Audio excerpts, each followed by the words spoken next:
Depuis le début des années 2000, le phénomène des tributes est apparu en France. Alors il s'agit en fait de musiciens qui reproduisent à la note près les grands titres d'artistes ou de groupes aujourd'hui disparus ou alors qui ne souhaitent plus faire de scène, comme par exemple ABBA ou tiens Jean-Jacques Goldman. D'ailleurs, c'est dans le Nord qu'est né le tribute Goldman, mais ce soir c'est un tribute international qu'on va rencontrer qui rend hommage à la dernière tournée de Coldplay. C'est le groupe Coldplay et je suis avec Pierre Delcambre, le chanteur. Bonsoir Pierre. Bonsoir. Comment on se sent à quelques minutes de monter sur scène? Eh ben bien, avec plein d'ondes positives et plein d'énergie. Plein d'ondes positives, plein d'énergie et puis un groupe aussi. Oui. On va les présenter, on va les rencontrer. On les présente. Alors c'est qui tout ce petit monde? Alors, et quel instrument aussi, que je me trompe pas? Évidemment, à la guitare et au chœur, on a David Bizet. Bonsoir. Bonsoir David, ça va? Ça va bien. Comment on se sent à quelques minutes de monter sur scène? Bah excité, très très excité. Parfait. Ensuite. Alors, à la basse et au chœur, on a Eric Bricou. Bonsoir à tous. Ça va Eric, même question, comment on se sent à quelques secondes de monter sur scène là? Toujours la bonne adrénaline. On est au taquet, donc voilà. Parfait. Et puis, à la batterie, Matteo Rigaud. Bonsoir Mathéo. Bonsoir. Bah du coup, même question, un peu de stress, mais dès qu'il y aura les premières notes de jouer, ça ira tout seul quoi. Pierre, pourquoi le choix de ce tribute de Coldplay? Pourquoi est-ce que c'est ce groupe-là qui a été choisi? Alors à la base, c'est Kevin Cartier en 2012 qui a vu les vrais Coldplay au Stade de France. Et il est ressorti de la conquille en fait. Au départ, il avait pensé à un tribut de U2 et finalement, quand il a vu l'interactivité avec le public, c'est ça que je voulais dire, et là il s'est dit c'est bon, ça sera Coldplay qui va faire. Ok, donc on peut s'attendre là aussi de l'interactivité avec le public. Ouais, on fait tout. Ça va être génial. Oui, alors c'est quelle tournée que vous allez proposer là sur scène? Alors c'est la même tournée que eux font actuellement. Donc ça va avec le dernier album de Moon Music. Ici on est dans un endroit assez particulier ici à Cambrai. Ça vous fait quoi de jouer dans une salle de concert qui est un peu différente peut-être que de celle dans lesquelles vous jouez habituellement? Bah, c'est toujours un bonheur de jouer, donc voilà, on s'adapte, même si c'est un petit peu plus petit. C'est toujours un plaisir de jouer, voilà, de donner du plaisir aux gens, alors, peu importe l'endroit. Voilà, c'est ça. Donc on va vous laisser aller donner du plaisir aux gens. Ouais. Et on vous retrouvera juste après pour justement savoir comment ça a été. Et puis alors moi je vais en profiter parce qu'en plus j'ai ce petit bracelet là. Ouais. Et pour celles et ceux qui ont déjà vu Coldplay en concert, ils savent à quoi il sert. Et Coldplay aussi, ça va à quoi ça sert. Pour les autres, vous le verrez dans les images dans un instant. Et ça, c'est de la chance.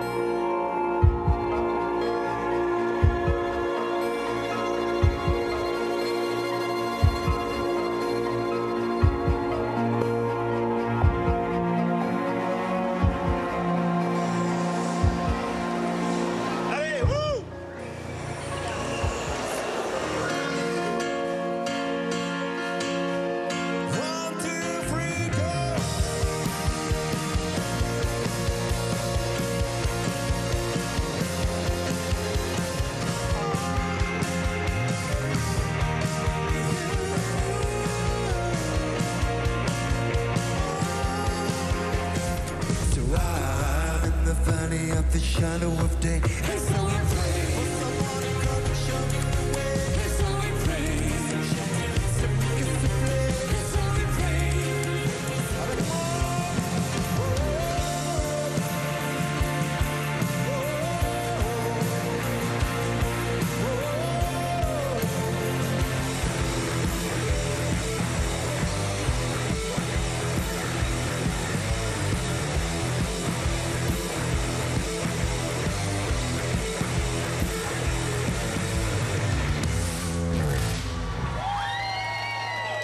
On les a déjà vus au Stade de France et c'est pareil. Franchement, c'est très bonne ambiance. Donc la même magie, la même ambiance? Exactement, ils assurent vraiment. Ah, moi j'ai vu 2 fois Coldplay, 2 fois au Stade de France. On est dans la même énergie, même symbiose et on est super heureux. Génial, magique. Très bonne ambiance, on s'éclate, c'est génial. Vous êtes là à chaque concert? Oui, ça fait 10 ans que je les connais. Je vous assure que vous allez chanter. Est-ce que vous êtes prêts à chanter avec nous? Allez, vous donnez tout.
culture.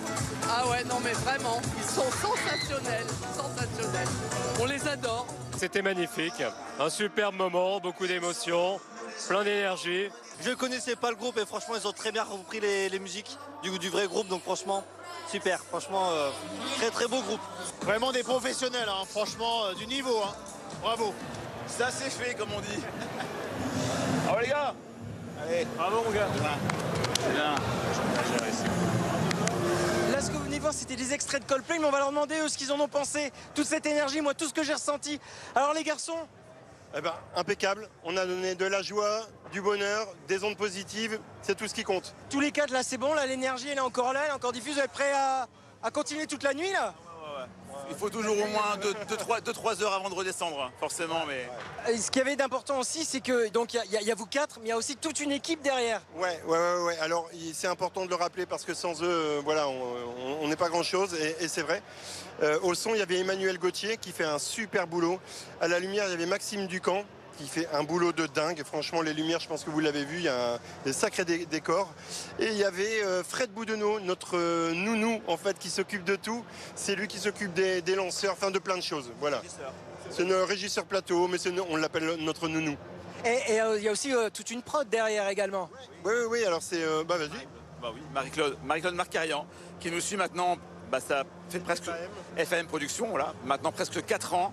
Et c'est vrai que depuis qu'on est avec elle, on a fait beaucoup de choses, on a vraiment grimpé un petit peu, on a fait de très très très beaux shows et ça fait que exploser, donc on est heureux en fait. Il y a tellement de travail à tous les étages, dans la vidéo, la mise en scène, le son, les séquences, enfin le travail des musiciens, les décors, les vêtements, enfin c'est un travail de plusieurs années. On existe depuis 2013, on va dire 2015 vraiment. Donc voilà, je vous laisse imaginer, ça fait 10 ans. Voilà, il y a pas mal de boulot dessus. Et alors, pour celles et ceux qui connaissent Coldplay, c'est la même chose aussi parce qu'il y en a deux qui parlent pas, comme dans le groupe en fait.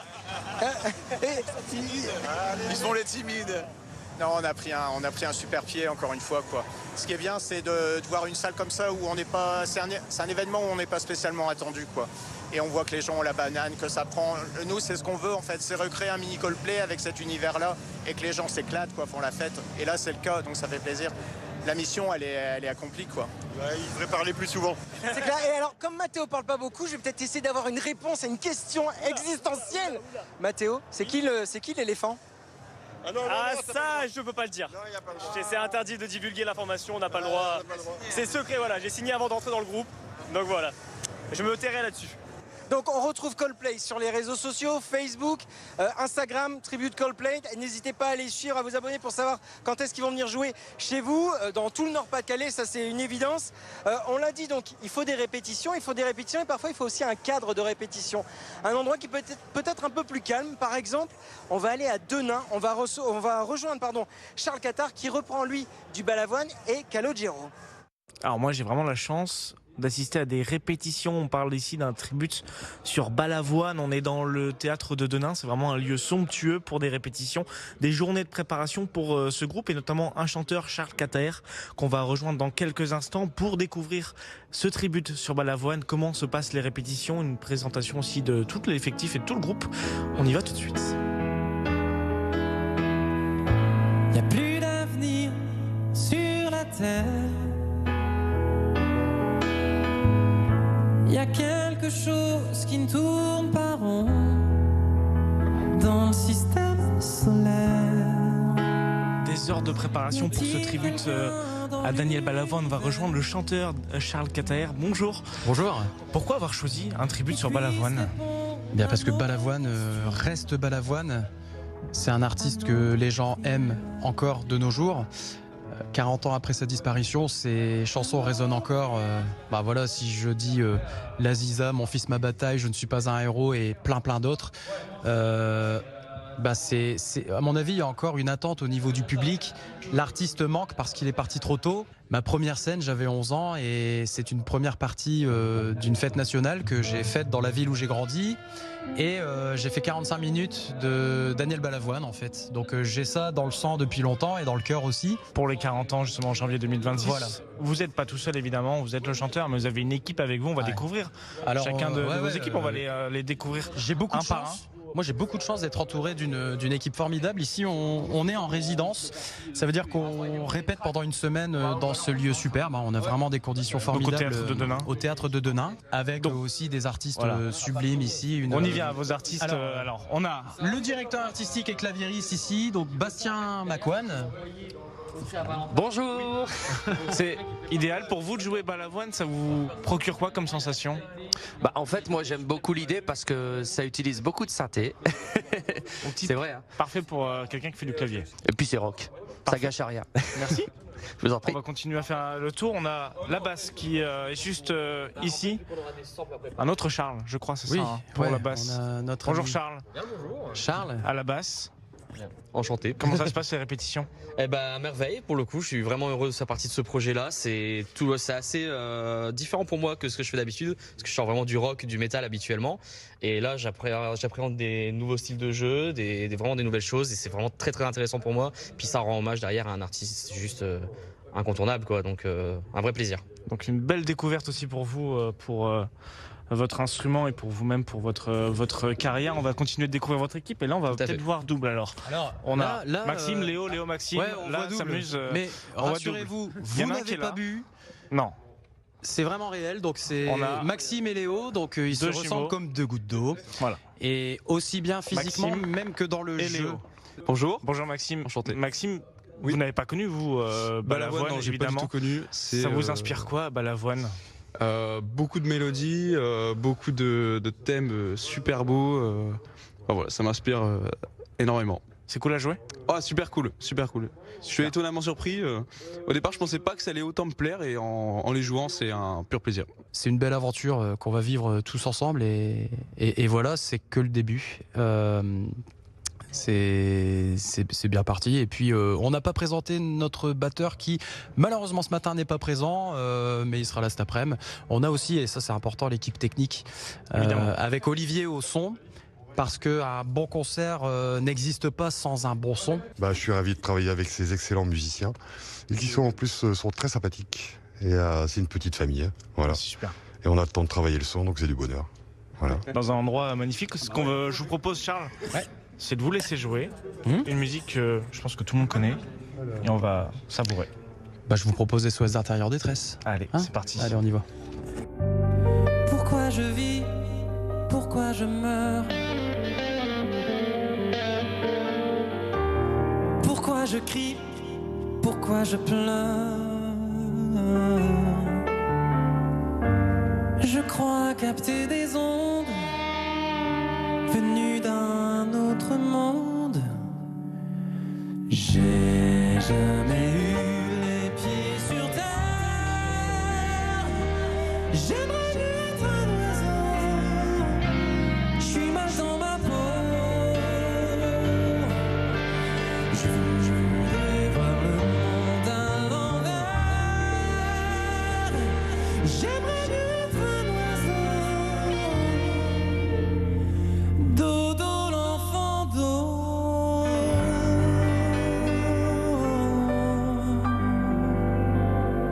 Charles, c'était magnifique ce que vous avez joué. Il y a des frissons aussi, c'est une belle chanson que vous incarnez. Ouais, merci beaucoup. C'est SOS d'intérieur détresse.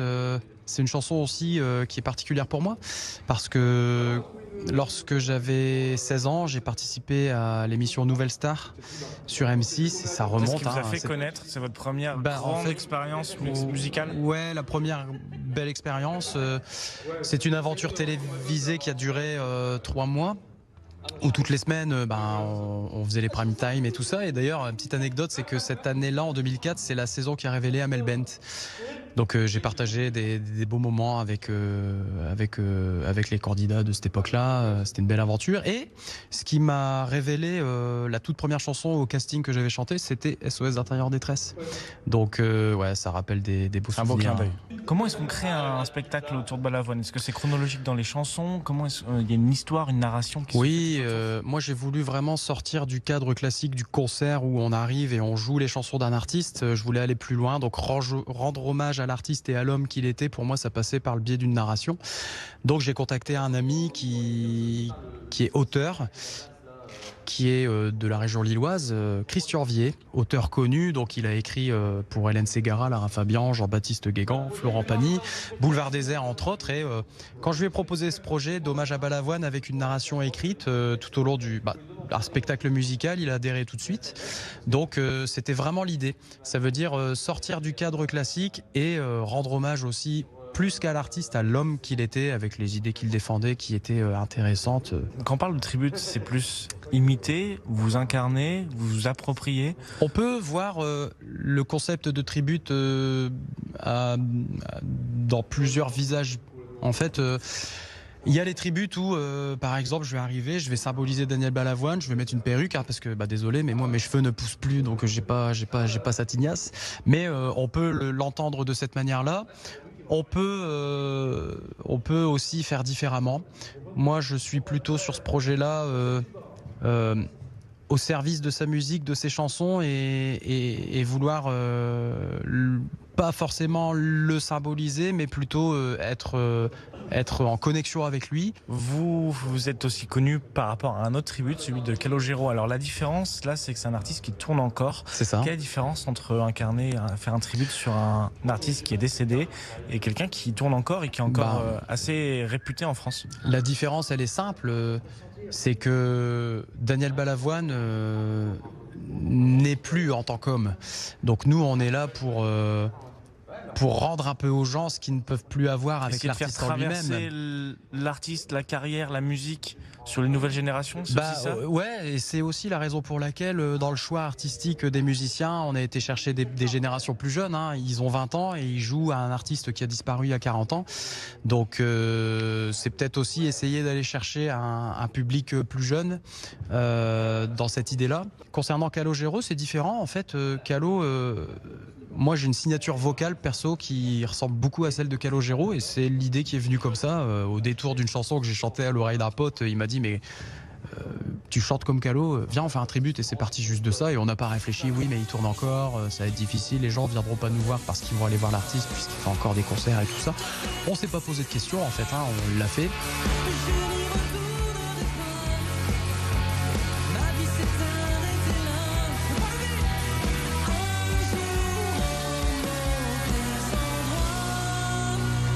Et ce qui se passe aussi avec le tribut de Calogero Un jour parfait, c'est que on aime beaucoup ce répertoire aussi qui est très mélodique. Et vous le connaissez personnellement? Alors non, jusqu'à maintenant non, mais j'aimerais bien un jour le rencontrer, pourquoi pas. Et s'il regarde BFM TV, Calo, je fais un appel, si vous voulez bien partager la scène avec moi, ce serait magnifique. Voilà. Le message est passé. Sur votre carrière, justement, on a parlé de la Nouvelle Star en 2004, vous avez aussi fait The Voice en 2023. Ouais. C'est une expérience qui vous a apporté quoi dans votre développement? Finalement, cette expérience The Voice a été très rapide. C'est juste le temps d'un passage télé qui a duré quelques minutes. Mais ce passage télé a eu beaucoup d'impact dans nos vies. Pourquoi je dis nos vies? Dans la mienne et celle de ma femme. Et aussi au sein de notre famille, parce que The Voice, notre passage télé, a permis de mettre en lumière notre association, La Petite Bulle de Lulu, pour notre fils malade, Lucien, qui est atteint d'une maladie génétique rare. Il n'y a que 3 cas diagnostiqués en France et 400 dans le monde. Et The Voice a permis de mettre en lumière le combat qu'on mène pour la recherche médicale, un traitement sur la maladie de notre fils. Et on voit qu'il y a eu quand même un fort impact, puisque suite à ce passage télé, on a eu beaucoup d'appels de gens qui voulaient nous aider, nous donner un peu d'argent, effectivement, oui, mais aussi nous donner de leur temps pour être bénévole au sein de notre association. Donc ça nous a permis aussi de faire beaucoup d'événements derrière, récolter des fonds et envoyer donc à la recherche médicale aux États-Unis. En tout cas, toutes les informations sur votre association est partagées à l'écran avec évidemment le site internet. Merci beaucoup Charles pour votre temps, pour merci les répétitions qu'on a pu assister, c'était vraiment génial. Moi je vous donne rendez-vous avec Emmanuel, on va se donner rendez-vous au Paquebot à Orchy. On va retrouver Sébastien Louguet, le directeur technique et de la programmation du Paquebot, pour justement évoquer la programmation de ces tributes. Coldplay, Indochine, ABBA, Balavoine, les tributes donc se multiplient et viennent occuper vos salles de spectacle. Alors quels sont les avantages pour les salles qui programment ces concerts? Je suis avec Sébastien Louguet, bonjour. Bonjour. Vous êtes le directeur technique et de la programmation du Paquebot, ici à Orchy. Les 26 et 27 septembre dernier, on a découvert le tribute U2 Addiction qui s'est produit donc sur cette scène. Pour bien comprendre, ce n'est pas la salle qui programme le tribute, mais c'est vous qui les accueillez. C'est quoi la différence? La différence. Donc c'est un choix programmatique du paquebot, c'est de laisser les productions spécialisées, puisqu'il y a beaucoup de productions spécialisées dans le tribute, louer la salle pour pouvoir produire justement les tributes, et de façon à utiliser un peu l'image des tributes, la foule qui vient pour voir ces artistes, pour diffuser notre autre programmation. Oui, c'est ça l'effet positif pour vous, c'est que ça permet de découvrir la salle du paquebot et ce qui se fait en plus? Ouais, tout à fait, parce qu'on s'aperçoit que des gens suivent, sont des fans, comme les vrais groupes internationaux. On prend l'exemple de U2, qui découvrent pour la première fois la salle. Et donc du coup découvre un peu l'ambiance, l'équipe qui est chouette ici aussi, qui est très familiale. Et puis par ce biais-là, se disent bah tiens, il y a tel artiste, et donc du coup reviennent aussi chez nous. Est-ce que vous accueillez beaucoup de tributes par an ici au paquebot? Ça peut aller maximum, souvent c'est 2 tributes. C'est 2 tributes. Cette année, on a aussi un tribut de Depeche Mode qui est excellent aussi. Donc, mais on choisit quand même. Est-ce que vous pouvez vous permettre de refuser un tribute parce que peut-être c'est pas suffisant vocalement, scéniquement, ou parce que c'est peut-être pas dans l'ADN de la salle aussi? C'est les deux. Alors donc il y a les deux. Après, dans l'ADN de la salle, comme on peut voir, c'est qu'on a une programmation super diversifiée. C'est surtout de ne pas avoir le tribute qui revient tous les ans aussi. Surtout, c'est ça. C'est de pouvoir proposer autre chose. Donc l'année passée, par exemple, ABBA, tribute ABBA. Donc ça aussi amène dans la salle une tranche d'âge qui est différente aussi. Donc là, sur du U2, on va être sur un retour des quarantenaires dans les salles, 40, 50. Sur ABBA, on va être sur une population plutôt de 60, 70, mais avec toujours la même énergie. Donc voilà, ça fait plaisir. C'est assez sympa quand même. Et comment vous expliquez cet engouement autour des tributes aujourd'hui? Alors l'engouement, à la base, comme on en discute souvent entre programmateurs, c'est vrai qu'il y a cette chose assez étrange.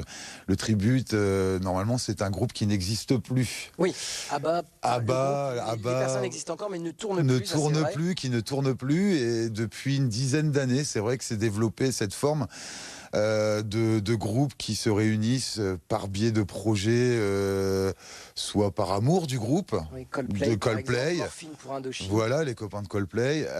Et après, il y a je dirais peut-être aussi une forme de business, peut-être aussi, en se disant bah ça remplit les salles, c'est plus facile de remplir les salles. Donc c'est les spectateurs aussi qui font aussi le succès de ces tributes. C'est peut-être aussi un moyen pour les spectateurs d'aller voir un groupe qui reprend les chansons et qui ne pourrait peut-être pas aller voir parce que les groupes internationaux, par exemple, s'il faut aller à Paris, il faut aller à Lyon, il n'y a peut-être pas dans le coin à chaque fois. C'est exactement ça. Coldplay, tout ça, c'est 2 dates exceptionnelles, des fois en Europe, c'est dans des stades, c'est énorme, des fois c'est 5 minutes et il n'y a plus de place dans les stades, donc c'est une façon de pouvoir revoir et certains tributes le font très très bien.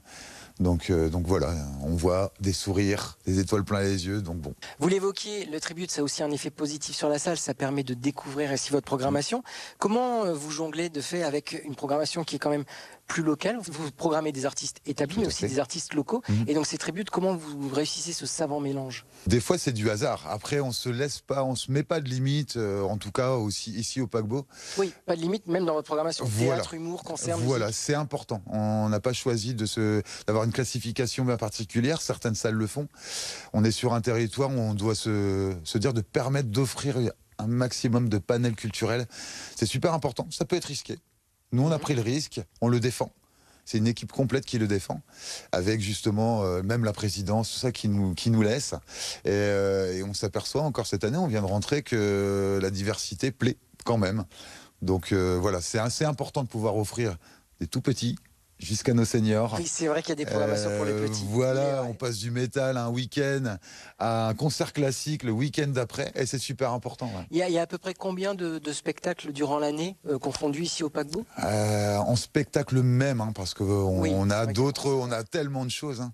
On a entre 25 et 30 spectacles, tout dépend des années, mais c'est très très très diversifié. Ouais, donc, un grand merci, Sébastien Huguet, de nous recevoir vous. ici dans cette très belle salle, donc à Orchies, la salle du paquebot. Alors, tribute ou pas, en fait, le principal, c'est surtout, et ça vous l'aurez compris avec Sébastien, de faire vivre nos salles de spectacle.